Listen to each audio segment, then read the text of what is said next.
आज ज्योति जो है मौजूद है यहाँ पे हरियाणा के ज़राट में। मैं आपकी बात जो है करवाऊँगा और जो वो बात जो कह रही है उनके जवाब आपने देने हैं कम शब्दों में। अपने घर पे जब आई हूँ, जब उसको मार पीट के ये बोला तू मैं इतना हूँ ना घर पे, इतना तू जा ही पाई हो, दादी के पास पैसे लेके आई हो, 50,000 रुपए मंगवाए थे।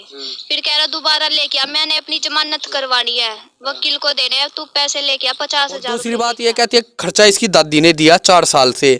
अरे खर्चा इसकी दादी ने दिया, इसकी दादी को ये पता है मैं किराए पे रहता था कितना खर्चा देती थी, वो नहीं बताया। हाँ, खर्चा किस चीज का दिया ये तो बता दो। मेरा खर्चा 30,000 रुपये महीना था, कोई प्रूफ है इसकी दादी के पास? नमस्कार, आप देख रहे हैं हरियाणा एक ज़राट हमेशा सच के साथ। दोस्तों मैं दिनेश कुमार एक बार फिर से मैं फरमाना वाले मामले में मैं जुड़ा हूं। मेरे साथ आप देख रहे हैं प्रवीण हमारे साथ हरियाणा एक ज़राट पर मौजूद है और काफ़ी चैनलों पे जो है जो अपडेट जो आ रही है कि ज्योति जो है वो मीडिया के सामने आई है और जिसने जो ये आरोप जो प्रवीण ने उनके ऊपर जो जितने भी जो लगाए थे, जो बातें इन्होंने कही थी, वो सब कह रही है कि वो झूठे आरोप जो है वो लगाए जा रहे हैं। ये ज्योति ने मीडिया पे आके जो है अपनी बातें रखी हैं। अभी तक जो है ज्योति मीडिया पे नहीं आ रही थी और फिलहाल मैं जो प्रवीण के पास जो पहुँचा हूँ, आज मैं खुद इनसे सवाल नहीं करूँगा। हमारी कोशिश है कि आज ज्योति जो है अपनी बात रखेगी हरियाणा एक ज़राट के माध्यम से, ऑडियो के माध्यम से हरियाणा एक ज़राट पर। और प्रवीण जो है उन बातों का क्या जवाब देता है, किस तरह से देता है, आप देखते रहिए हरियाणा एक ज़राट। प्रवीण राम राम भाई। राम राम भाई। भाई पूरा दिन मीडिया पे मेरे ख्याल में बोल गए, थकावट तो महसूस हो रही है भाई? नस पाठन हो रही है, थकावट तक ही है यार, बाढ़ आ जाएंगे, नस आप ठीक हो जाएगी। उम्मीद है आएगी, आओगी भाई, उम्मीद तो है, उम्मीद पे दुनिया कायम है। मीडिया पे वो आई है तो पता तो लग गया होगा आपको? हाँ, पता तो मुझे जब लग गया था, जब मीडिया पे आई थी। जितनी भी बातें आपने कही थी उन सब को वो ये कह रही है कि जो प्रवीण और प्रवीण का परिवार है वो झूठे आरोप जो लगाए जा रहे हैं। मेरे पास से ये समझ लो कि आज ज्योति जो है मौजूद है यहाँ पे हरियाणा एक ज़राट में। मैं आपकी बात जो है करवाऊँगा और जो वो बात जो कह रही है उनके जवाब आपने देने हैं कम शब्दों में। तो भाई आप भी सुनना ध्यान से कि ज्योति क्या करी और प्रवीण क्या उनके जवाब दे रहा है। तो 2-3 साल तक तो हम ठीक रहे। फिर मेरे साथ मार पिटाई हुई है। पैसे देले मांगते थे, मेरी दादी खर्चा देती थी सारा। 4 साल तक मेरी दादी ने सारा खर्चा दिया, मेरे को मिलती भी थी, सब कुछ करती थी। फिर मेरी दादी ने देना बंद कर दिया, फिर उन्होंने मेरे को मारे। अपने घर पे जब आई हूँ, जब उसने मेरे को मार पीट के ये बोला तू मैं इतना हूँ ना घर पे, इतना तू जा ही पाई हो, दादी के पास पैसे लेके आई हो, 50,000 रुपए उसने मंगवाए थे। फिर कह रहा दोबारा लेके आ, मैंने अपनी जमानत करवानी है, वकील को देने हैं, तू पैसे लेके आ, 50,000 रुपए लेके आ।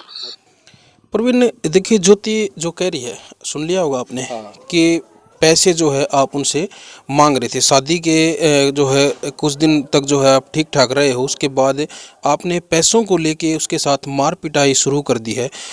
कम शब्दों में मैं इस बात का जवाब चाहूँगा। ना तो मैंने कोई मारपीट की, ठीक है, वो 2-3 साल कह रही है अब ठीक से रही। 4 साल अभी मेरी शादी को हुई है नहीं, 3.5 साल से ये दिक्कत कोई नहीं थी उसको। 6 महीने पहले जो मैं बोल रहा हूँ, 6 महीने से दिक्कत आई है, जो कि उसके दादा ने एक कंडीशन रखी थी। मैं पहले भी बोल चुका हूँ, उसके दादा ने इसके भाई के रिश्ते की कंडीशन रखी थी, तू आ जा, चाहे तेरे पापा नहीं बाढ़ेंगे, हम तेरे को बाढ़ेंगे। अगर वो को नहीं बाढ़ेंगे ना तो हम तेरे को बाढ़ेंगे, तेरे को कोई दिक्कत नहीं है, तू आ जा। और ये मेरे को बताती थी, दादा ऐसे कह रहे हैं, तेरे भाई के रिश्ते से नाराज हम, वो शर्तों पे हो रहा था। वो मैं पहले भी वीडियो में बता चुका हूँ, बार बार तो क्या बताऊंगा। और दूसरी बात ये कहती है खर्चा इसकी दादी ने दिया 4 साल से। अरे खर्चा इसकी दादी ने दिया, इसकी दादी को ये पता है मैं किराए पे रहता था कितना खर्चा देती थी, वो नहीं बताया। हाँ, खर्चा किस चीज का दिया ये तो बता दो। मेरा खर्चा 30,000 रुपये महीना था, कोई प्रूफ है इसकी दादी के पास? कोई बैंक स्टेटमेंट है हर महीने इतने उस मकान मालिक को वापे रहता था, तू वापे इसको इतना दिया, इसको इतना दिया, इतना वो दिया?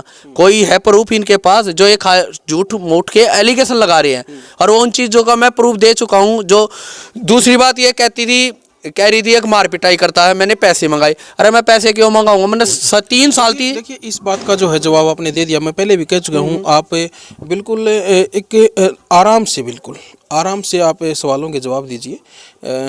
और दूसरा जो इसमें जो इसने कहा है कि जो आप कह रहे हो ना कि पैसे क्यों मंगवाऊंगा, ये कह रही है कि इसने कहा था आपके ऊपर ये मतलब भाई एलिगेशन है या कुछ भी है, हम उस चीज़ को प्रूफ अभी तक नहीं कर पाएंगे। वाणी है, उसने कहा कि भाई जमानत करवाने के लिए आपने 50,000 रुपयों की ज़रूरत थी। वो पहले तो मैं यही जानना चाहूँगा कि जमानत थी वो किस चीज़ की, क्या किस चीज़ में मतलब आरोपी थे आप? 2018 का केस था नशा मुक्ति केंद्र का, तो उसमें हम उठा लाए थे। जैसे उसकी वाइफ ने बोल दिया था, सेंटर में फ़ोन कर दिया था, हक जी मेरा आदमी नशे वगैरह करता है, आप इसको सेंटर में बंद कर दो। मगर सेंटर में फ़ोन आया था, उन्होंने हमें बोल दिया, हम ले आए।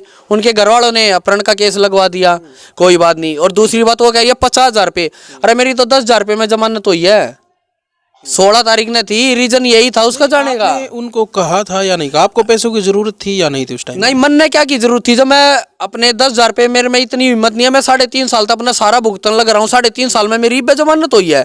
मेरी तो पहला भी हुई थी 2019 में शादी करने था पहला, जब उसके घर क्या न कराई थी, या उसके बाद मैं तारीख पे नहीं गया था, मेरे को पता था कितना खर्चा लगेगा। वो मेरे को कोई रीजन ये था, जिस दिन डिलीवरी होनी थी उससे पहले थी, मेरी 21 तारीख थी डिलीवरी की थी, 23 तारीख 21 तारीख थी। मैंने उसको ये बोला था महीना 1.5 महीना ही पहले, मैं 8वां महीना लग रहा है तेरे को ज्योति, कोई दिक्कत नहीं है, मैं अपना अभी पेश हो जाता हूँ, मैं जाके पीओ नहीं होऊंगा। अगर इस तारीख अगर डिलीवरी होगी तो मैं जा नहीं पाऊंगा, पीओ हो जाऊंगा, वहाँ मेरे को 41 दिन काटने पड़ेंगे। अगर मैं अभी पेश हो जाता हूँ 1.5 महीना पहले ही जाके अपने आप को सरेंडर दिखाता हूँ, तो वहाँ मेरी हफ्ते में फिर जमानत हो जाएगी, कोई दिक्कत नहीं है। तू इतना गाँव में रह ले, यहाँ शहर में कहाँ रहोगी तू, शहर में किराए पे रहना है। मगर 8वां महीना वैसे लग रहा है, 2nd फ्लोर पे वैसे रहते थे, तो मगर कोई दिक्कत होगी तो कौन उठा के ले जाएगा, शहर में कोई किसी का ना है। मगर तू गांव में रह ले, वन बोली मैं गांव में नहीं रहूंगी। मगर यार क्यों ना रहेगी, नू तो बता दे, गांव में क्या दिक्कत है तेरा? कोई मतलब आपकी तरफ से जो वो कह रही है वो आरोप झूठा है? झूठा है आरोप। अरे मैं वो तो बात करता हूँ, नू बता डिलीवरी के टाइम में उसका।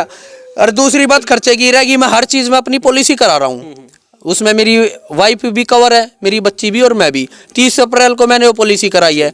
अगर उसको कोई दिक्कत है, मैं पैसे किसी से उधार क्यों मांगूंगा? दिल्ली क्या पूरे भारत में आदित्य बिरला से टाइप है, कहीं भी चली जाए जहाँ से उसका टाइप होगा उसमें फ्री इलाज होगा उसका 5 लाख का। देखिए आगे आगे सुनते हैं वो क्या कह रही है जी।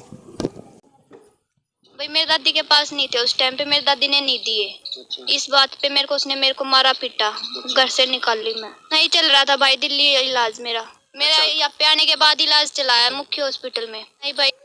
अगला सवाल है जो आप जो पहले भी बता चुके हैं कि आप कह रहे थे कि उसका इलाज दिल्ली में आपने चलवा रखा था, तो फिर उसको दूसरे हॉस्पिटल में क्यों लेके गए डिलीवरी के टाइम पे? ये सवाल था, मेरे ख्याल में आपने प्रश्न किया था, कई बार ये प्रश्न आप कर चुके हो।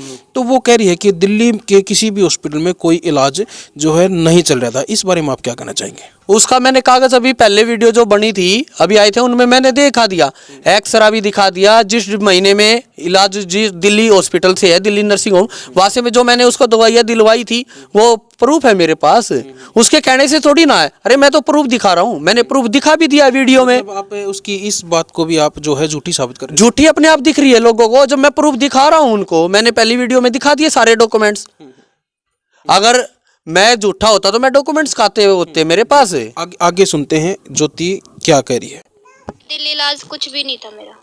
मेरे पापा ने दिया उसका पैसा सारे, बोला कि आधे मैं अभी 2 दिन बाद आपके ना गूगल पे में कर दूंगा। उसने आज तक तो गूगल पे में नहीं किया। अब मेरे से 2 दिन के बाद मेरे से बच्चा खोस लिया था। अगला जो सवाल है, जो आपने कई बार आपने मीडिया पे ये कहा कि उसके जब डिलीवरी जो हुई थी, बच्चा ये हुआ था लड़का, उस टाइम पे उनके घर वालों ने पैसे दिए थे, आपने खुद भी कहा है। हाँ। और वो भी कह रही है। हाँ, लेकिन ये कह रही है कि उस टाइम पे आपने उनको ये कहा होगा कि मैं ये पैसे जो है मैं आपके गूगल पे वो कर दूंगा, और वो कह रही है कि अभी तक उसने ऐसा नहीं किया। आपने वो उस टाइम पे कहा था या नहीं कहा था? अगर कहा था तो फिर किए या नहीं किए? वो पहली बात तो मैंने कहा नहीं, और मैं कहूँगा कि जब मैंने राजेश को सीधी बोल दी थी, राजेश ने ये स्कीम लड़ाई थी मेरे साथ, आके इसके पापा ये कह रहे हैं भाई बाहर आ जा एक बार, और तेरे से बात कर दिया। मैं कहा बोल भाई। वो बोला भाई इसके पापा कह रहे हैं हम पैसा देंगे ना तो हम अपनी लड़की को ले जाएंगे और लड़के को ये ले जाएगा। मैं कहा सुन राजेश, ना तो मैं पैसे दूँ और ना मैं खर्चा दूँ, ना तो हॉस्पिटल में मैंने एडमिट कराई। अगर यहाँ पे इसका ऑपरेशन हो जाता 2 लाख रुपए लगते, मेरा तो बेहोत को ना भाई 2 लाख रुपए का, मेरा तो बेहोत 10,000 रुपए का, मैं जितना इलाज करा रहा हूँ। अगर वहाँ पैसे मैं ना दूं तो मेरी गलती है, या तुम इसको चल पास में तुम्हारे थी, तुम इसको ले जाके मेरी जगह दिल्ली में एडमिट कराते, जैसे मैं करा रहा हूँ वहां एडमिट कराते। अगर तब मैं ना दूं, जब मेरी गलती थी, तो मैं पैसे नहीं दूंगा। हाँ, इतनी हिम्मत रखता हूँ, हॉस्पिटल से बगैर पैसे दिए मैं ले जा सकता हूँ, क्योंकि ना तो एडमिट मैंने कराई थी, और जिस टाइम इसने एडमिट कराई थी उस टाइम मेरे पास कोई फ़ोन नहीं करा। मेरे को फ़ोन किया है 5 बजे इन्होंने एडमिट कराई थी, रात को 10 बजे के बाद। अगर तेरे वाइफ ये एडमिट जो है, गूगल पे दे करने की जो बात है, ये आपने कही थी या नहीं कही थी? नहीं, मैं मेरा गूगल पे ही नहीं चल रहा था इस टाइम पे, मेरा गूगल पे चल ही नहीं रहा था, तो मैं कहाँ से इस गूगल बात पे को भी करूंगा? आप जो है उनकी झूठी साबित कर। हाँ, जिस टाइम पे ये एडमिट हुआ उस टाइम पे मेरा गूगल पे ही नहीं चल रहा था, कोई देख लो। चलो आगे सुनते हैं वो क्या कह रही है। ऐसे ही वही मेरे साथ फिर वो गलत हरकत करने लग गए थे सारे। मेरा देवर भी मेरा ससुर